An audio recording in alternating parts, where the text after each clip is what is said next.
Hello, good morning. कैसे आप लोग सभी लोग? कि एकदम बढ़िया हैं, एकदम अच्छे हैं। तो चलिए शुरुआत करते हैं हम लोग आज की class. Good morning, good morning, good morning.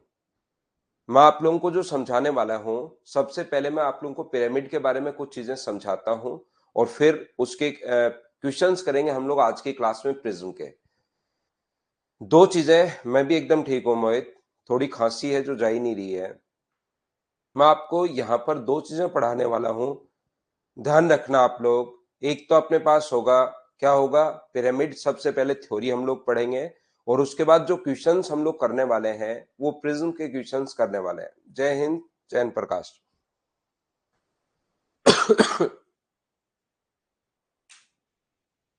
जैसा आप लोगों को पता है कि हम लोग पहले से भी कर चुके हैं, यहाँ पर जो क्वेश्चंस हैं वो हम लोग अब कर लेंगे, लेकिन ध्यान रखना थ्योरी एक बार पिरामिड की मैं पहले भी आपको समझा चुका हूं।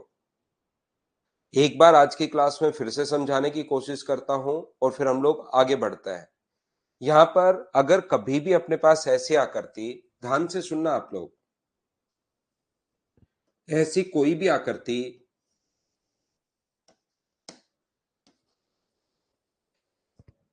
जिसका एक तो अपने पास बेस होगा, बाकी की सारी अगर आकृतियां अपने पास जो ट्रायंगल जैसी अगर हो तो इसको हम लोग बोलते हैं पिरामिड।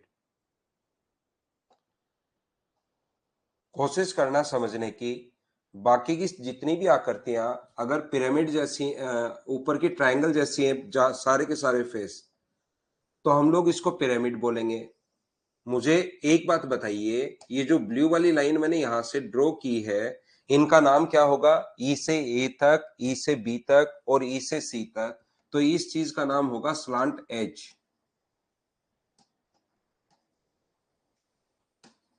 इसको हम लोग बोलते हैं तिर्यक कोर।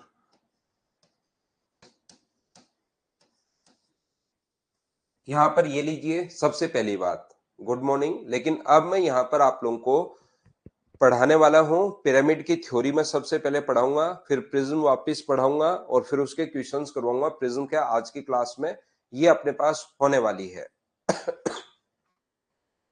अगर यहां से अपने पास एक पॉइंट, इसके मिड पॉइंट को अगर मिला दिया जाए, यहां से इसके मिड पॉइंट को अगर मिला दिया जाए, यहां पर अगर मिला दिया जाए, तो इस चीज का जो नाम होता है, यहां पर अगर मिला दें तो इस चीज को बोलेंगे इसकी स्लांट हाइट। ये जो अपने पास होती है, ये इसकी स्लांट हाइट है। तिर्यक या तिरछी ऊंचाई है अब की बार ये वाली, ये तिर्यक ऊंचाई है इसकी, ये लीजिए। और जो मेन, अगर ये इक्विलेटरल ट्रायंगल है, जो हाइट है वो मेन इसके ग्रेविटी सेंटर पर आकर मिलती है। ध्यान से सुनना आप लोग, ये जो इसकी हाइट होगी वो ग्रेविटी सेंटर पर आकर मिलती है, गुरुत्व केंद्र पर आकर मिलती है, जी पर आकर मिलती है। तो ये यहां पर जो आकर मिले, इस चीज को बोलते हैं इसकी मेन हाइट, ये इसकी ऊंचाई है।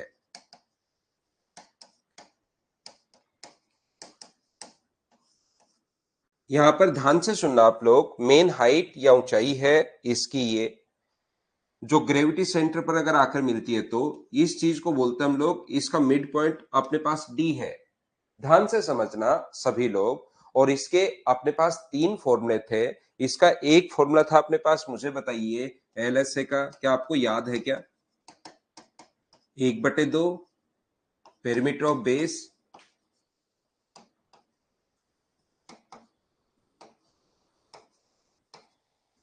Into slant height.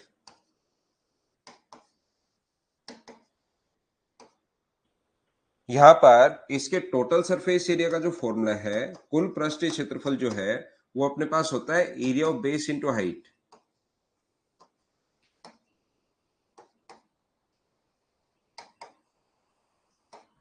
आधार का क्षेत्रफल गुना ऊंचाई, ये इसका अपने पास टोटल सरफेस एरिया का जो फॉर्मूला होगा, ये वॉल्यूम का फॉर्मूला लिख दिया मैंने। यहां पर इसके टोटल सरफेस एरिया का जो फॉर्मूला होगा एल एस से प्लस अपने पास एरिया ऑफ बेस। ये मैं पहले भी लिखवा चुका हूं, इनको लिखने की जरूरत नहीं है। वॉल्यूम का फॉर्मूला होगा area of base into height.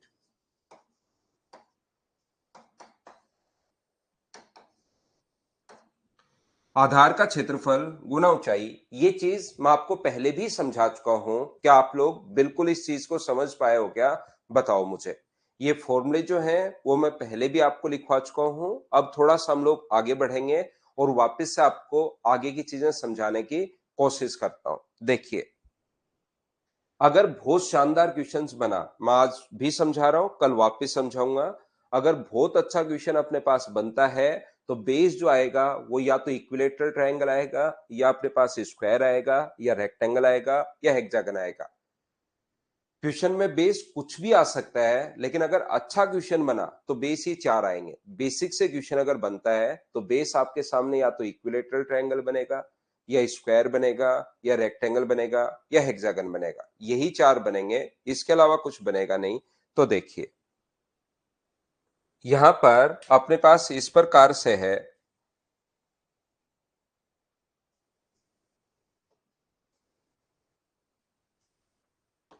ए है, बी है, और सी है।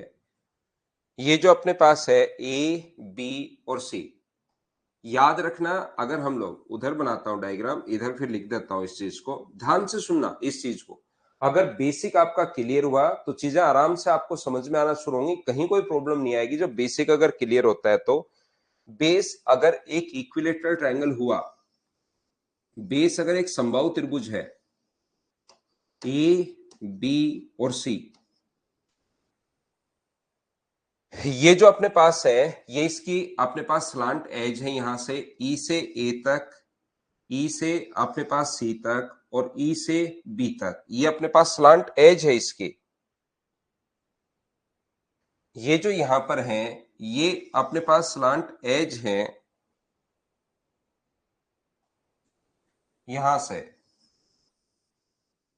ये इसकी स्लांट एज है। ध्यान से सुनना आप लोग, ये पॉइंट अगर ई मानो तो इसकी जो हाइट है वो अपने पास यहां पर, इसके स्लांट हाइट यहां पर आकर मिलती है। ये जो है ग्रीन वाली, ये स्लांट हाइट डी इसके मिड पॉइंट पर आकर मिलेगी यहां पर। और ये अगर इसको आगे की तरफ हम लोग, ये एडी पॉइंट है, और जो हाइट आकर मिलती है वो ग्रेविटी सेंटर जी पर आकर मिलती है, ये अंदर की तरफ। और ये जो हाइट आकर मिलती है ये ग्रेविटी सेंटर जी पर आकर मिलती है। इस चीज को आप लोग ध्यान रखना और समझने की कोशिश करो, अभी मैं आपको क्या समझा रहा हूं। ठीक है भाई। अगर कोई भी ट्रायंगल है अपने पास ए, बी और सी, ये ट्रायंगल अपने पास ए है, बी है और सी है।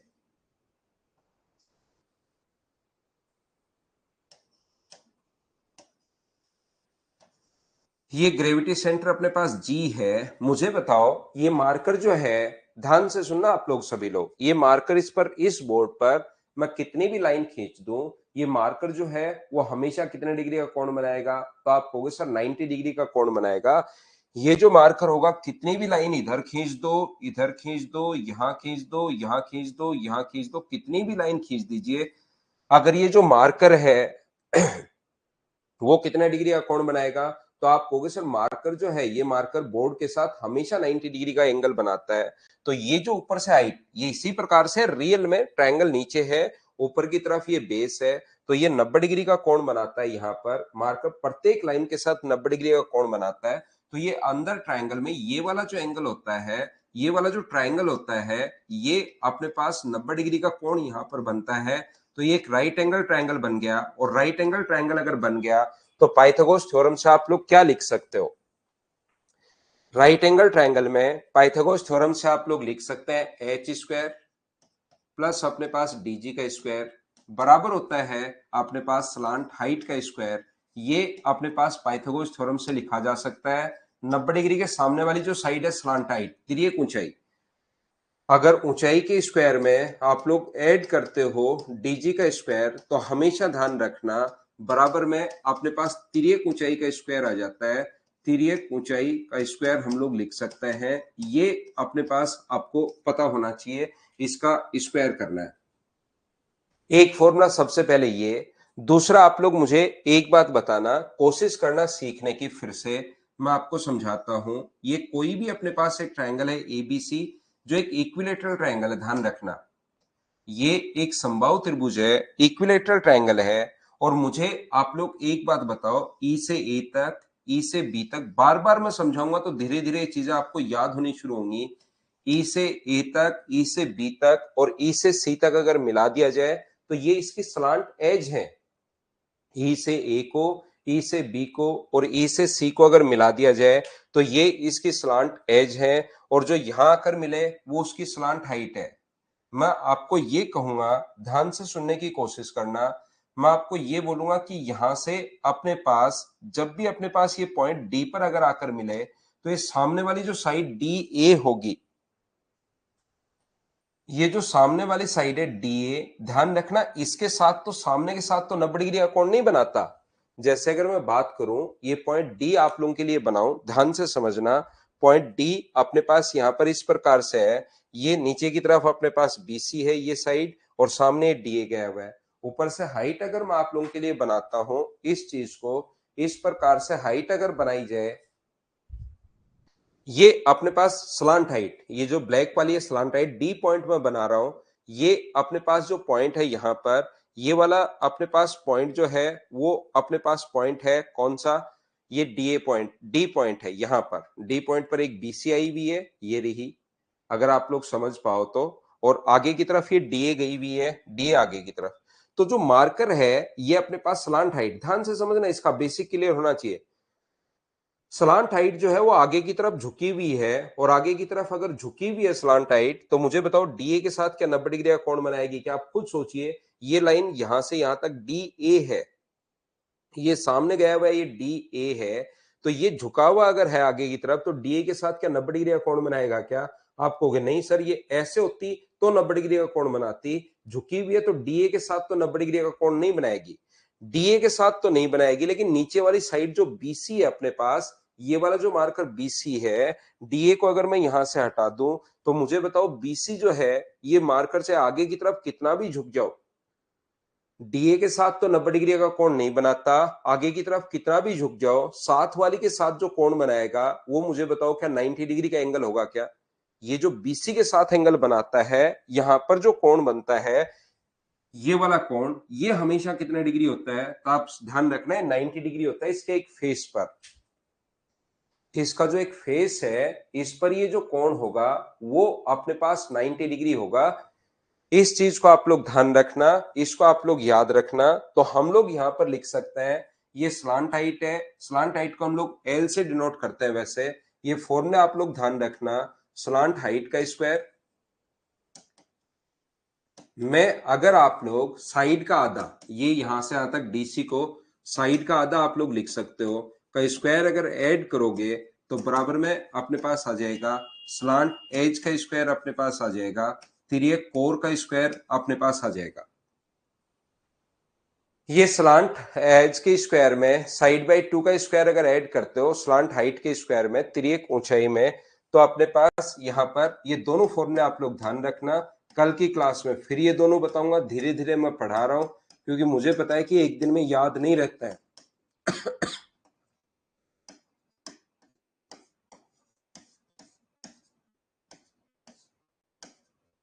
बराबर तिर्यक कोर का वर्ग, इनको याद रखना सभी लोग, लिख भी सकते हैं इनको और याद भी रखना सभी लोग।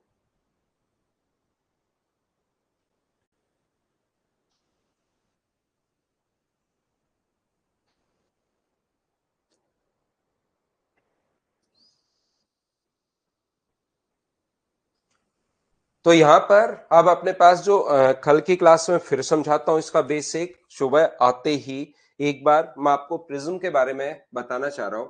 ऐसी कोई भी आकृति, यहां पर ध्यान से सुनना आप लोग। चलिए क्वेश्चंस मैं अपलोड करता हूं आपके लिए। एक नंबर क्वेश्चन से हम लोग करना शुरू करेंगे, और उससे पहले यहां पर इतना ही बड़ा आपको आसानी से मुझे लग रहा है दिख रहा होगा, ये दिखाई दे रहा होगा आपको। यहां पर ध्यान से सुनना आप लोग, ऐसी कोई भी आकृति, यहां पर मैं फॉर्मूला लिख देता हूं।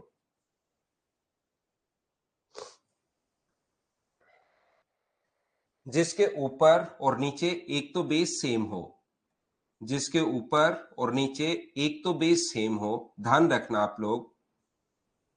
और बाकी के फेस अगर रेक्टेंगल जैसे अपने पास हो तो इसको बोलेंगे हम लोग प्रिज्म। और प्रिज्म का अपने पास लेटरल सरफेस एरिया का जो फॉर्मूला होता है, एलएसए का जो फॉर्मूला होगा, वो अगर आपको याद है तो वो अपने पास होता है आधार का परिमाप, पेरीमीटर ऑफ बेस,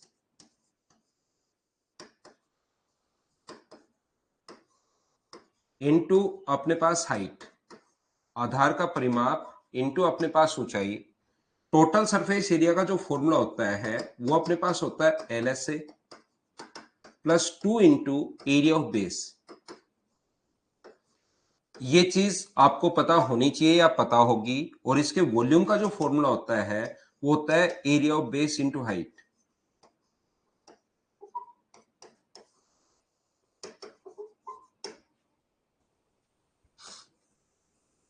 इसके वॉल्यूम का जो फॉर्मूला होता है वो होता है area of base into height, आधार का क्षेत्रफल गुना ऊंचाई। तो चलिए, पहला क्वेश्चन आपके सामने आ चुका है और सारे क्वेश्चंस आपको खुद को ही करने हैं। ये जितने भी क्वेश्चंस हैं आपको खुद को करने हैं। चलो करने की कोशिश करो सभी बच्चे। याद रखना, ये फॉर्मूला आप ध्यान रखना। उसके बाद मैं यहां पर कोई भी क्वेश्चंस आपको अब करवाने वाला नहीं हूं। आपसे पहले पहले आप करोगे, फिर मैं समझाऊंगा। दो प्रिज्म जिनके आधार समबाहु त्रिभुज और दूसरे का समचतुर्भुज है, कुछ भी हो सकता है आधार। एक का अपने पास इक्विलेटरल ट्रायंगल है, ओनली आधार में बना रहा हूं। एक का इक्विलेटरल ट्रायंगल है और दूसरे का हेक्सागन है। इसकी एक साइड ए मान लो, इसकी एक साइड बी मान लो। दोनों के ऊंचाई और आयतन समान है, हाइट दोनों का सेम है। तो इसका आयतन क्या होगा? तो आप कहोगे सर इसका आयतन जो होगा वो होगा √3 आधार का क्षेत्रफल, आयतन का formula area of base into height. तो एरिया कितना होता है? √3/4 इंटू ए स्क्वायर और इंटू कर देंगे एच से। ये इसका वॉल्यूम आ गया। दोनों का वॉल्यूम बराबर है। इसके आधार का क्षेत्रफल 6 इंटू √3/4 इंटू अपने पास बी स्क्वायर और एच तो अपने पास सेम है। ये दोनों अपने पास का है कि इक्वल है। तो ए से एच कट गया, एच इक्वल है, ये इससे कट गया। तो ए स्क्वायर अपॉन बी स्क्वायर बराबर क्या अपने पास 6/1 आ गया है क्या? तो ए अपॉन बी बराबर कितना आ जाएगा? √6:1। यही अपने पास आंसर आ गया। उनके आधार की भुजा का अनुपात क्या होगा? तो √6:1। ये अपना आंसर आ गया है। उम्मीद है आप लोग समझ पाए होंगे। अब जो 2D क्या करती हैं कि इक्विलेटरल ट्रायंगल का एरिया क्या होगा, स्क्वायर का एरिया क्या होगा, हेक्सागन का एरिया क्या होगा, पैरेललोग्राम का एरिया क्या होगा, वो चीजें जो हैं वो आप लोगों को याद होनी चाहिए, तभी आप लोग क्वेश्चंस कर पाओगे। सारे क्वेश्चंस इसी टाइप के हैं। प्रिज्म आसान होता है, कहीं कोई दिक्कत नहीं आती। बस आप तो क्वेश्चन करने की कोशिश करो। नेक्स्ट क्वेश्चन हमारी स्क्रीन पर ये रहा, क्वेश्चन नंबर 202। चलिए कीजिए आप लोग।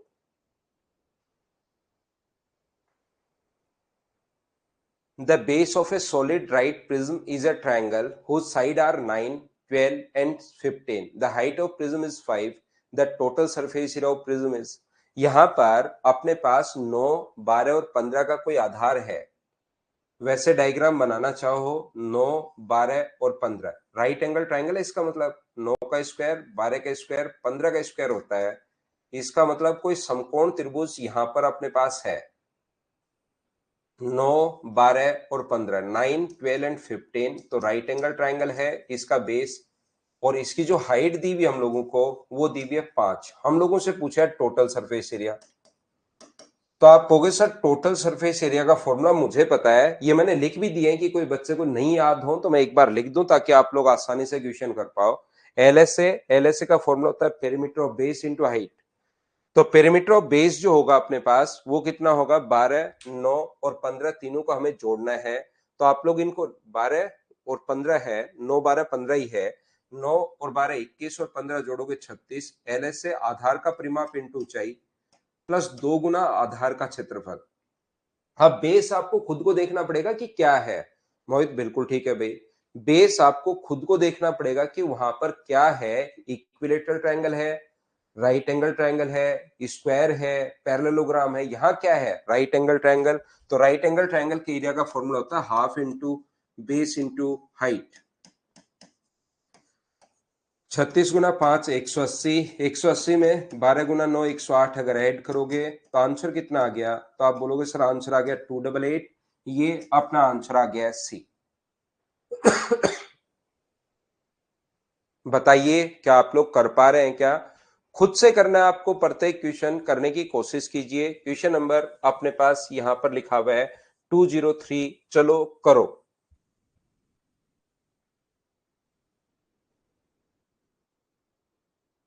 क्वेश्चन नंबर 203 कीजिए आप लोग।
एक प्रिज्म का आधार एक समबाहु त्रिभुज है जिसका क्षेत्रफल 173 सेंटीमीटर स्क्वायर है और प्रिज्म का आयतन ये दिया हुआ है। वह लेटरल सरफेस एरिया आप लोग बताइए। समबाहु त्रिभुज है जिसका क्षेत्रफल, आप लोग अब की बार एक प्रिज्म ऐसा दिया हुआ है जिसका आधार एक इक्विलेटरल ट्रायंगल है और इक्विलेटरल ट्रायंगल का एरिया दिया हुआ है और हमें वॉल्यूम दिया हुआ है और अपने पास टोटल लेटरल सरफेस एरिया पूछा है और लेटरल सरफेस एरिया का फॉर्मूला होता है पेरीमीटर ऑफ बेस और पेरीमीटर ऑफ बेस के लिए आधार का परिमाप चाहिए। बिल्कुल ठीक है भाई आपका आंसर।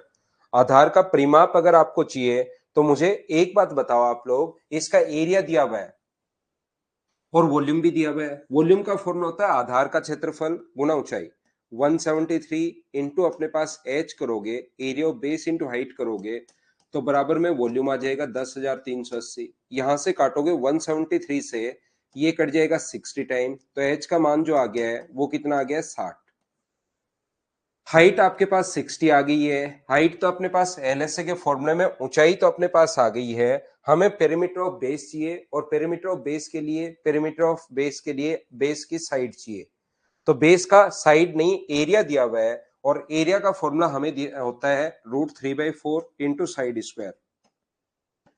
√3/4 इंटू साइड स्क्वायर बराबर 173 है और इसने लिखकर भी दिया है, आपको पता होना चाहिए कि जरूरत पड़ने पर √3 की वैल्यू 1.732 या जरूरत के अनुसार 1.73 आप लोग रख सकते हो। ठीक है भाई चयन प्रकाश। 1.73/4 इंटू ए स्क्वायर बराबर 173। पॉइंट हटाओगे तो 2 जीरो। 173 से 173 कट गया तो ए स्क्वायर बराबर 400 अगर है तो ए का मान कितना होगा? तो आप बोलोगे सर ए का मान होगा 20। आधार की भुजा भी आ गई है तो अब एलएस से निकालना आसान है। पेरीमीटर ऑफ बेस यानी कि 60 इंटू ऊंचाई यानी कि 60, तो आंसर कितना आ गया 3600। ये जिस बच्चे का आंसर था बिल्कुल ठीक है, ये वाला आंसर। उम्मीद है आप लोग समझ पाए होंगे सभी लोग। और प्रिज्म जो होता है वो बहुत आसान होता है, जिसके क्वेश्चंस हम लोग आज की क्लास में करने की कोशिश कर रहे हैं। करते चलो, बढ़ते चलो। सारे जो क्वेश्चंस है प्रिज्म के वो आपको खुद को करने हैं। बेस कुछ भी आ सकता है, बस पढ़ो क्वेश्चन करो, पढ़ो क्वेश्चन करो। ये है अपने पास क्वेश्चन नंबर 204।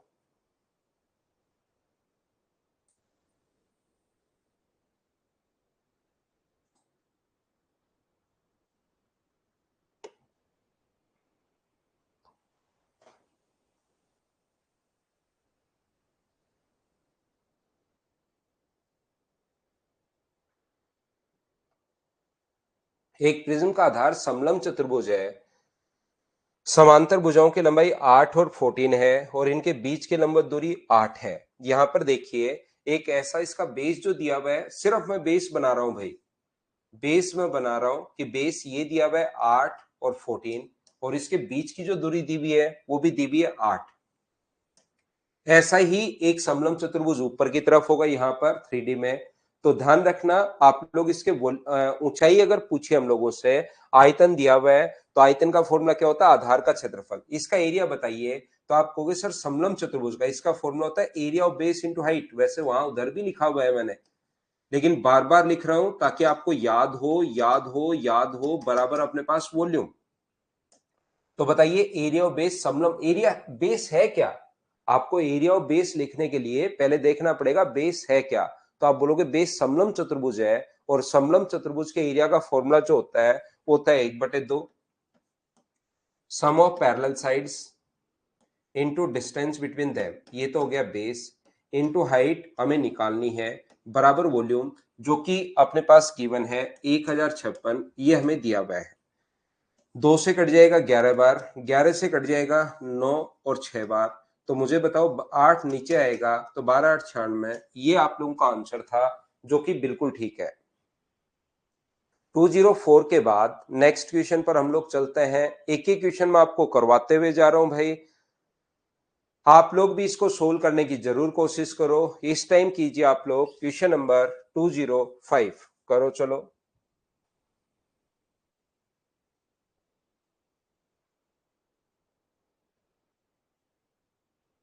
एल्टीट्यूड समकोण त्रिभुज का लंब, मतलब यहां पर अपने पास समकोण नहीं आता है, सम प्रिज्म आता है।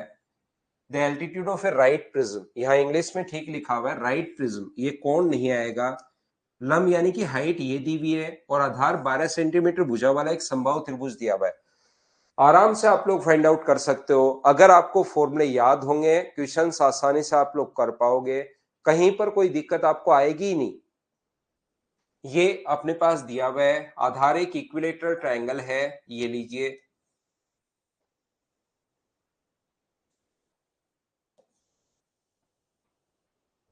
ये 10 है, ये 12 है। तो टोटल सरफेस एरिया के लिए अपने पास होता है आधार का परिमाप 36 गुना 10 प्लस 2 गुना आधार का क्षेत्रफल 2 into area of base √3/4 into side square 12 के स्क्वायर 144। 2 से कट जाएगा 2 बार, 2 से 72, दोनों जगह से 72 कॉमन आ रहा है तो यहां से तो 5 बचेगा और यहां से √3 बचेगा। ऑप्शन कौन सा आ गया, डी, ये अपना आंसर है क्योंकि हम लोगों से टोटल सरफेस एरिया पूछा है, बिल्कुल ठीक है। फॉर्मूले आपके सामने लिखे हुए हैं। प्रिज्म बड़ा आसान होता है, आप लोग करते चलो।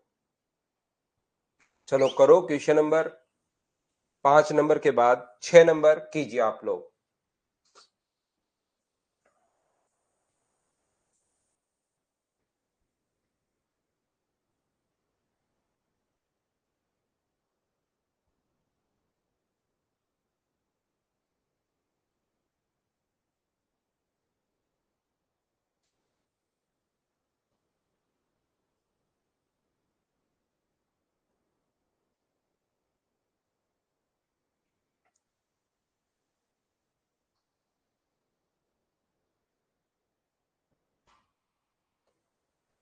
बेस इसने खुद नहीं लिख कर दिया हुआ है, राइट एंगल ट्रायंगल है। वैसे भी 5 12 और 13 हो तो हम लोग खुद समझ जाएंगे।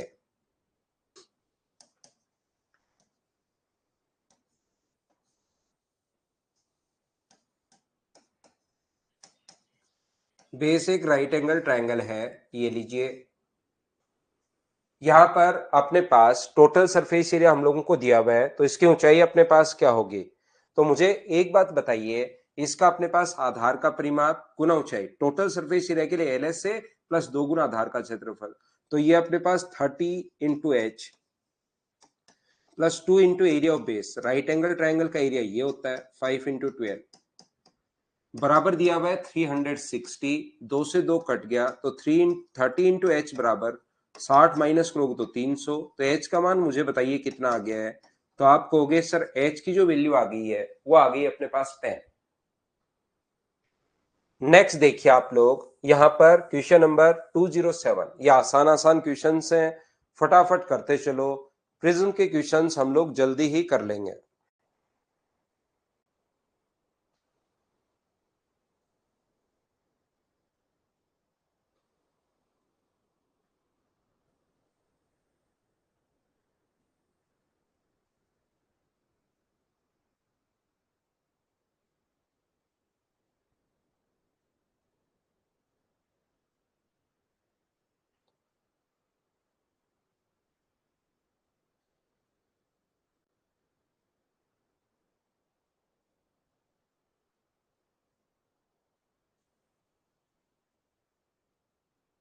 तो यहाँ पर यदि समकोण त्रिभुज के आधार को समान रखकर उसके किनारे की दुगुनी कर दी जाए तो वॉल्यूम क्या होगा?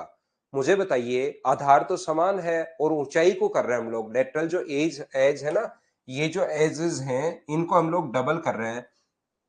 तो अपने पास आधार कुछ भी हो, फॉर्मूला होता है वॉल्यूम का आधार का क्षेत्रफल गुना ऊंचाई। Area of base into height, आधार का क्षेत्रफल इंटू अपने पास यहाँ पर ऊंचाई होता है, और ऊंचाई को आप डबल कर रहे हो। तो जो नया वॉल्यूम होगा, ऊंचाई को जैसे ही डबल करोगे तो इसको गुना होगा 2 से, तो क्या वॉल्यूम जो होगा वो मुझे बताइए क्या डबल हो जाएगा क्या?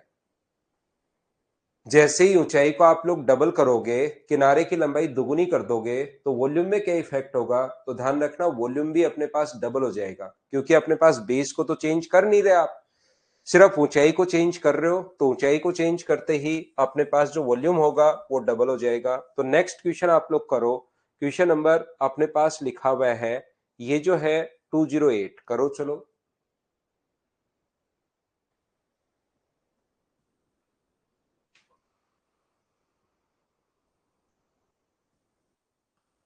The height of a right prism with a square base is 15 if the area of the total surface is prism is 608 square centimeter। ऊंचाई 15 है और आधार अब की बार एक वर्ग है।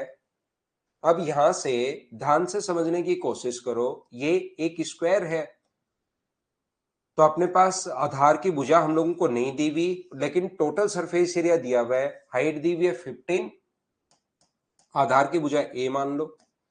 तो इसका और ये जो दिया हुआ है बताओ, लेटरल सरफेस एरिया दिया हुआ है, टोटल दिया हुआ है, तो आप कहोगे सर टोटल दिया हुआ है, तो टोटल सरफेस एरिया आधार का परिमाप अब की बार 3a नहीं होगा 4a होगा, गुना ऊंचाई, प्लस अपने पास 2 into area of base A square बराबर दिया हुआ है 608।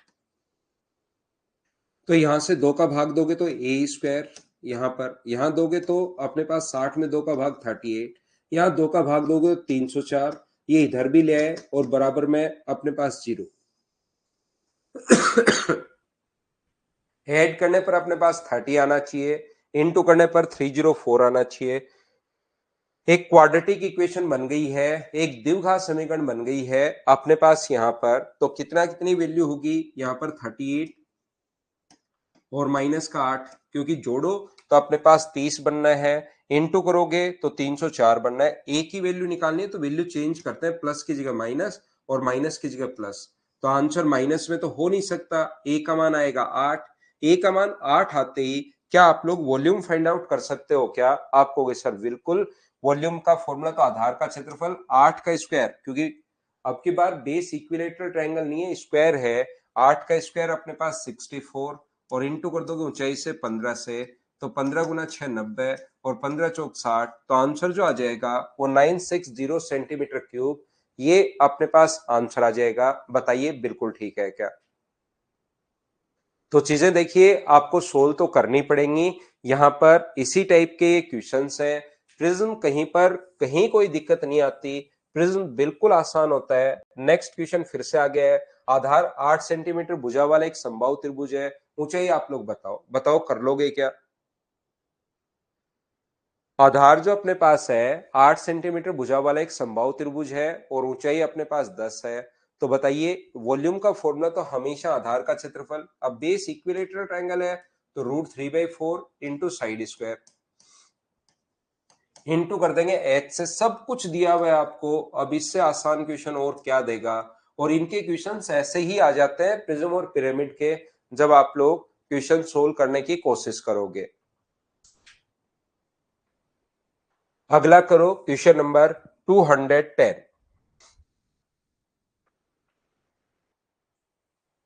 ये फॉर्मूले तो हम लोग पढ़े रहने देते हैं,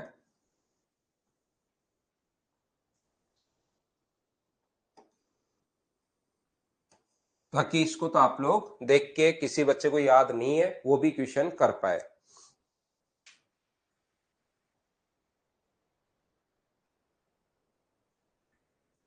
आधार 6 सेंटीमीटर भुजा वाला समबाहु त्रिभुज। अब आयतन देकर ऊंचाई पूछ ली। क्वेश्चन आपके वैसे खुद के ही करने के लिए है। ये अपने पास है आधार का क्षेत्रफल √3/4 इंटू साइड स्क्वायर, ये area of base into height करोगे तो वॉल्यूम, जो कि दिया हुआ है 81√3 वॉल्यूम। √3 से √3 कट गया, 4 से 9 बार, और 9 का अगर भाग दोगे तो एच की वैल्यू आ गई 9। ये अपना आंसर है। बोलिए ठीक है क्या? बिल्कुल मोहित, बिल्कुल ठीक है भाई। चलो अगला क्वेश्चन आप लोग करो, क्वेश्चन नंबर 211।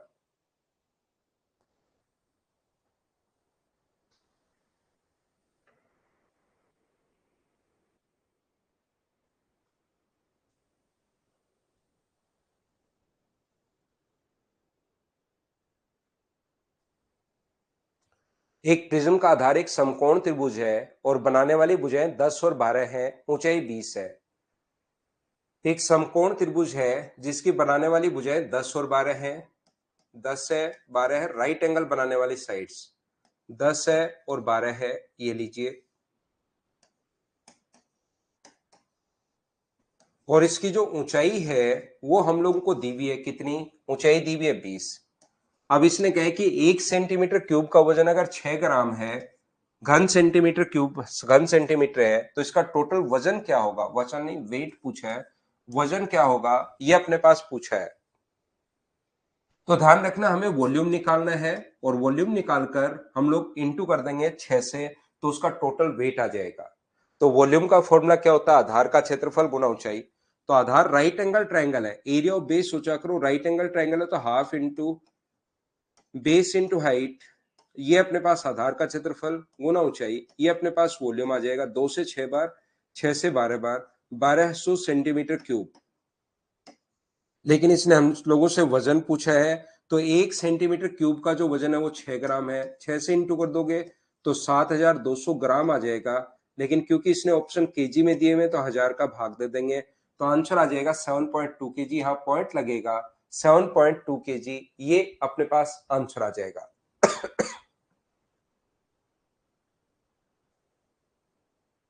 आगे बढ़ते हैं, ये था क्वेश्चन नंबर 211। अगला कीजिए क्वेश्चन नंबर 212।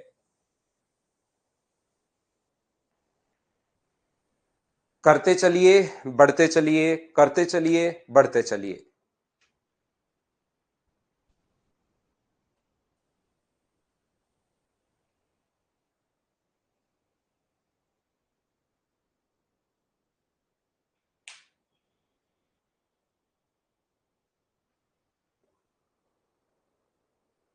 एक प्रिज्म का आधार एक त्रिभुज है, परिमाप 15 है और अंतःवृत्त की त्रिज्या 3 है। अपने पास एक त्रिभुज है, बेस एक ट्रायंगल अपने पास है, ओनली मैं बेस बना रहा हूं भाई, जिसका परिमाप हम लोगों को दिया हुआ है, और आधार की भुजा अपने पास परिमाप, और अपने पास अंतःवृत्त की त्रिज्या। क्या अंतःवृत्त की त्रिज्या का फॉर्मूला अगर आपने मेंसुरेशन पढ़ा है शुरुआत से, तो अंतःवृत्त की त्रिज्या का जो फॉर्मूला होता है वो मुझे बताइए, क्षेत्रफल अपॉन एस। आपको याद है क्या? रेडियस अपने पास 3 है, ऊपर वाला साइन होता है एरिया का, नीचे वाला सेमी पेरीमीटर। तो सेमी परिमाप अगर 15 है तो सेमी पेरीमीटर क्या 15/2 होगा क्या? आपको भी जरूर होगा। तो यहां से एरिया जो आएगा वो आ जाएगा 45/2। ये अपने पास एरिया आ गया है। इसका आयतन ये है, तो ऊंचाई बताओ। तो वॉल्यूम का जो फॉर्मूला होता है वो होता है आधार का एरिया ऑफ बेस इंटू कर देंगे हाइट से, तो बराबर में वॉल्यूम आना चाहिए, जो कि हम लोगों को दिया हुआ है 270। ये यहां से कट जाएगा 6 बार, तो एच का मान जो आ जाएगा वो मुझे बताओ, क्या 12 सेंटीमीटर आ जाएगा क्या? आपको सर बिल्कुल आ जाएगा। तो ये आंसर आ गया।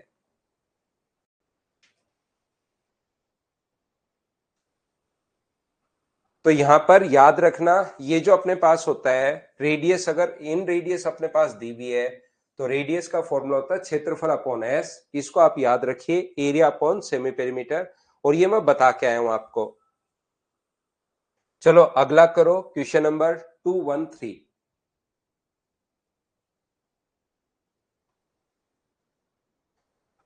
5 और 12 भुजा समकोण त्रिभुज है, ऊंचाई ये है, तो टोटल सरफेस एरिया, कुल पृष्ठीय क्षेत्रफल, मुझे लगता है आसानी से आप लोग इन क्वेश्चंस को सोल्व कर लोगे। अब 5 है, 12 है, तो 5 का स्क्वायर प्लस 12 का स्क्वायर 13 का स्क्वायर, 5, 12 एंड 13, ये अपने पास इस प्रकार से दिया हुआ है, और ऊंचाई दी हुई है 10। टोटल सरफेस एरिया, तो टोटल सरफेस एरिया का फॉर्मूला आधार का परिमाप गुना ऊंचाई, ये तो हो गया एल एस से, प्लस 2 गुना आधार का क्षेत्रफल।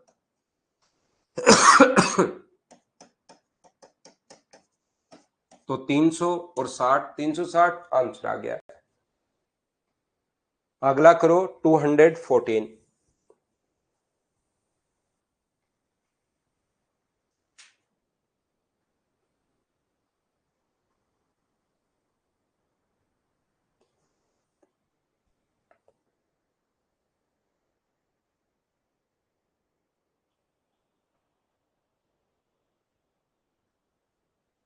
एक समकोण त्रिभुज का आधार समबाहु त्रिभुज है यदि प्रिज्म का वक्र पृष्ठ क्षेत्रफल और आयतन, समबाहु त्रिभुज है, बिल्कुल ठीक है। दो चीजें अगर आप लोगों को गिवन हो, यहां से ये अपने पास ए मान लो और ये अपने पास एच मान लो, तो इसका लेटरल सरफेस एरिया हम लोगों को दिया हुआ है। तो यहां पर लेटरल सरफेस एरिया का मतलब आधार का परिमाप गुना ऊंचाई, तो 3 इंटू ए इंटू एच बराबर दिया हुआ है हम लोगों को कितना, ये दिया हुआ है 120। तो 3 से कट जाएगा 40 बार, इसको इक्वेशन आप लोग फर्स्ट मान लो। और दूसरा वॉल्यूम दिया हुआ है, तो वॉल्यूम का फॉर्मूला √3/4 इंटू ए स्क्वायर इंटू एच बराबर, अपने पास वॉल्यूम दिया हुआ है, √3 से √3 कट गया, तो ए स्क्वायर इंटू एच बराबर 160। आप इक्वेशन फर्स्ट को डिवाइड कर दो इक्वेशन सेकंड से, तो इधर आएगा ए इंटू एच अपॉन अपने पास ए स्क्वायर इंटू एच बराबर 40 अपॉन 160। 40 से कट रहा है ये 4 बार, ए से ए कट गया, एच से एच कट गया, 1 अपॉन ए इक्वल टू 1/4 अगर है तो ए का मान आ जाएगा 4। और यही पूछा आधार की भुजा क्या होगी, ऊंचाई पूछे तो ए का मान यहां रख दो, ऊंचाई 10 है, ए का मान 4 है, ये अपना आंसर आ गया है। बिल्कुल ठीक है भाई। नेक्स्ट क्वेश्चन, क्वेश्चन नंबर 215, चलो करने की कोशिश करो आप लोग।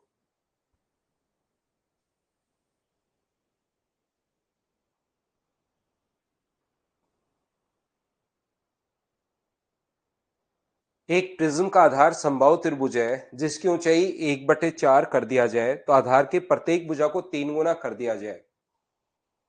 यहां पर इसकी जो पहले जो हाइट थी, नए की हाइट तो अपने पास 1/4 कर दिया, आधार की भुजा ए मान लो, ऊंचाई एच मान लो।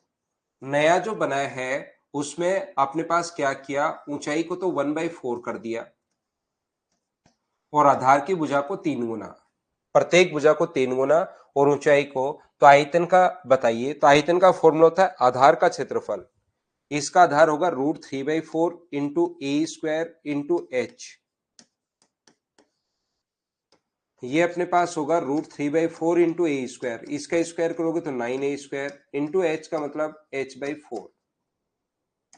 जो कट रहा है उसको आप लोग काट दो, एच से एच कट जाएगा, ए स्क्वायर से ए स्क्वायर, 4 इधर आ जाएगा, 9 उधर चला जाएगा, 4:9 अपने पास आंसर आ गया है। तो याद रखना यही थे अपने पास प्रिज्म के क्वेश्चंस, ये कुछ बचा हुआ था प्रिज्म में। पिरामिड एक साथ मैं आपको कल की क्लास में समझा दूंगा, क्योंकि अगला जो क्वेश्चन है अब अपने पास पिरामिड के शुरू हो जाएंगे। नेक्स्ट जो क्वेश्चन है अब पिरामिड के शुरू हो जाएंगे, तो कल मैं आपको पिरामिड समझा देता हूं। आज हम लोगों ने प्रिज्म पढ़ लिया है, कल हम लोग पिरामिड पढ़ लेंगे। प्रिज्म के फॉर्मूले में आपको पहले ही समझा चुका था, आज उसके क्वेश्चंस करवाए। तो कल मिलते हैं मॉर्निंग में 7 बजे। आज के लिए सिर्फ इतना ही। Thank you, bye bye, take care.